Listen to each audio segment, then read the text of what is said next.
यार बॉर्डर 2 का इतना ज्यादा शोर था कि मुझे लगा था कि इतिहास दोबारा लिखा जाएगा।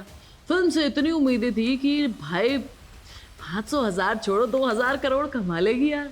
लेकिन सच क्या है? क्या बॉर्डर 2 सच में गदर 2 वाला तूफान बन पाई, या हम सब ओपनिंग वीकेंड के जोश में ही रह गए? 23 जनवरी को ये फिल्म रिलीज हुई और शुरुआत में सच में यही महसूस कराया कि भैया बॉक्स ऑफिस पर तूफान आने वाला है। जो शुरुआत के दिन थे, फिल्म ने शानदार कमाई की। फिल्म का शुरुआती कलेक्शन देखकर ट्रेड एक्सपर्ट्स कह रहे थे कि ये फिल्म लंबी रेस का घोड़ा है। थिएटर्स में भीड़ है, खासकर सिंगल स्क्रीन में जबरदस्त रिस्पॉन्स मिल रहा है। लेकिन असली कहानी यहीं से शुरू होती है। वीडियो को पूरा देखना और चैनल को सब्सक्राइब कर लेना। दूसरे वीकेंड तक फिल्म ने अपनी पकड़ बनाए रखी। उसी समय तक ऐसा लग रहा था कि 400 करोड़ का आंकड़ा तो समय के साथ पार कर ही लेगी। सोशल मीडिया पर तुलना होने लगी, क्या बॉर्डर 2 गदर 2 को पीछे छोड़ पाएगी, या फिर फिल्म का सबसे मुश्किल फेज वीकेंड के बाद होने वाला है। दिन 11 के बाद अचानक ना कलेक्शन गिरने लगा। सोमवार को ड्रॉप शुरू हुआ, वो रुकने का नाम नहीं ले रहा था। जहां वीकेंड पर फिल्म 20 से 24 करोड़ रुपए कमा रही थी, वहीं वीकडेज पर कलेक्शन सीधे 6-7 करोड़ के पास रह गया, फिर 4 से 5 करोड़ के आसपास आ गया।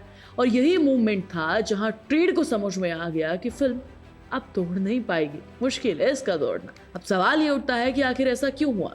क्योंकि बॉक्स ऑफिस सिर्फ ओपनिंग से नहीं चलता है, कंटेंट की पकड़ से भी चलता है। गदर 2 की सबसे बड़ी ताकत उसका इमोशनल कनेक्शन था। तारा सिंह का कैरेक्टर थिएटर में लोगों के दिल में पहले से ही बसा हुआ था। फिल्म देखते ही समय ऑडियंस सिर्फ कहानी नहीं देख रही थी, वो नॉस्टैल्जिया महसूस भी कर रही थी। डायलॉग्स पर सीटी बज रही थी, हर सीन पर तालियां बज रही थी।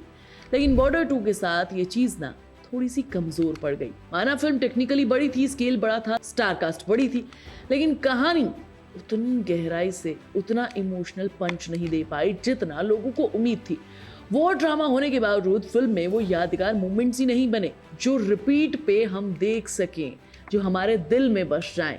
सनी बाजी की फिल्मों का इतिहास देखिए तो उनकी सबसे बड़ी हिट हमेशा स्ट्रॉन्ग इमोशनल कनेक्ट पर टिकी होती है। घायल, घातक, इंडियन और फिर गदर, इन फिल्मों में एक्शन से ज्यादा इमोशन काम करता है। ऑडियंस हीरो के पास खड़ी हो जाती है। लेकिन बॉर्डर 2 में वो चीज खटकी। पता है क्या? कहानी एक चेहरे पर नहीं थी। ध्यान इधर भी गया, ध्यान उधर भी गया, है ना? हम समझ नहीं पा रहे थे कि किसके साथ खड़े हों, किसकी जीत के लिए ताली बजाए, किसके दर्द से जुड़ पाए। ये चीज क्लियर ही नहीं हो रही थी कि भाई हम किसका साथ दें। सनी पाजी का, जो या इतने सारे लोग इस फिल्म में थे, उनका, दिलजीत दोसांझ, वरुण धवन और भी बड़े बड़े चेहरे। और इसी की वजह से शायद ये फिल्म इतनी मजबूत नहीं बनी। सेंटर पॉइंट होना चाहिए था एक ऐसा कैरेक्टर जिसके साथ पूरा हॉल खड़ा हो। ओवरसीज मार्केट में भी फिल्म उम्मीद के मुताबिक परफॉर्म नहीं कर पाई। करीब 13 दिनों में सिर्फ 51 करोड़ का ओवरसीज कलेक्शन दिखा। फिल्म का अपील ज्यादा डोमेस्टिक ऑडियंस तक सीमित रह गया, जबकि आज के समय में 400-500 करोड़ क्लब में पहुंचने के लिए ओवरसीज कंट्रीब्यूशन बहुत जरूरी हो चुका है। अब अगर नंबर्स की बात करें तो भारत में फिल्म 220 करोड़ के आसपास का कलेक्शन किया और वर्ल्ड वाइड 420 करोड़ का। फाइनल लाइफ टाइम कलेक्शन जो है 470 और 500 करोड़ तक जा सकता है। यह आंकड़ा सुनने में बड़ा लगता है, लेकिन जब गदर 2 के आंकड़ों को देखते हैं तो वो 691 वर्ल्ड वाइड करोड़ कलेक्शन की है, तो साफ पता चलता है कि मोमेंटम वैसा बिल्कुल नहीं बना। यहाँ एक दिलचस्प बात और है समझने वाली। आज बॉक्स ऑफिस पूरी तरीके से बदल चुका है। स्टार पावर फिल्म को लंबे समय तक चला देती है, लेकिन अब ऑडियंस कंटेंट ड्राइवन सिनेमा भी देखती है। फिल्म रिपीट वैल्यू नहीं देती है तो दूसरे हफ्ते में गिरावट शुरू हो जाती है। यही चीज पिछले कुछ सालों में कई बड़ी फिल्मों के साथ देखने को मिली है। स्ट्रॉन्ग ओपनिंग होती है लेकिन शॉर्ट थ्रेटिकल रन होता है। बॉर्डर 2 टेक्निकली हिट जरूर मानी जा सकती है क्योंकि 275 करोड़ के बजट पे 400 करोड़ का वर्ल्ड वाइड कलेक्शन है। खराब परफॉर्मेंस नहीं है, लेकिन प्री रिलीज हाइप इतनी ज्यादा थी कि लोगों को लगा कि ब्लॉकबस्टर हो जाएगी। अब उम्मीद ब्लॉकबस्टर की थी, अब हिट ही हो पाई है तो भाई थोड़ा परसेप्शन तो चेंज होगा। असल में सनी पाजी के लिए फिल्म फेलियर नहीं है बल्कि एक रियलिटी चेक है। गदर 2 जैसी फिल्म बार बार नहीं बनती है। बार बार आप हमारे साथ अपनी ही पुरानी फिल्मों का नॉस्टैल्जिया उठाकर अगर परोसोगे तो शायद हम उसे बार बार नहीं देखेंगे। बॉर्डर 2 में ये भी जरूरी था साबित करना कि सनी पाजी की मास ऑडियंस आज भी मौजूद है। सिंगल स्क्रीन में उनकी एंट्री पर आज भी एनर्जी दिखती है। लेकिन आज के दौर में सिर्फ नॉस्टैल्जिया काफी नहीं होता है, स्ट्रॉन्ग स्टोरी टेलिंग भी आना जरूरी है।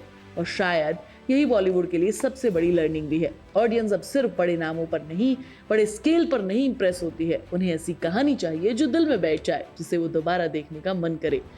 जिस सबकी नज़र सनी पाजी की अगली फिल्मों पर है, क्या होगा, क्या प्योर मास सिनेमा आएगा या फिर कुछ कहानी भी आएगी? इंडस्ट्री अब वॉर ड्रामास और पेट्रियोटिक फिल्म्स को नए तरीके से पेश करेगी। अब एक बात तो तय है, बॉर्डर 2 भले ही उतना कलेक्शन ना कर पाई हो जितनी उम्मीद थी, लेकिन एक मैसेज तो साफ दे दिया। ओपनिंग वीकेंड हाइप और लॉन्ग टर्म सक्सेस दो अलग चीजें हैं, और शायद आज के बॉलीवुड की सबसे बड़ा सच भी यही है, क्योंकि असली जीत पहले दिन नहीं, आखिरी दिन पता चलती है। और ये बात सनी पाजी के साथ साथ पूरे बॉलीवुड को भी समझने की जरूरत है। मैं तुम्हें नेक्स्ट वीडियो में मिलूंगी, और तुमने अगर बॉर्डर 2 देखी है तो कैसी लगी मुझे कमेंट करके जरूर बताना।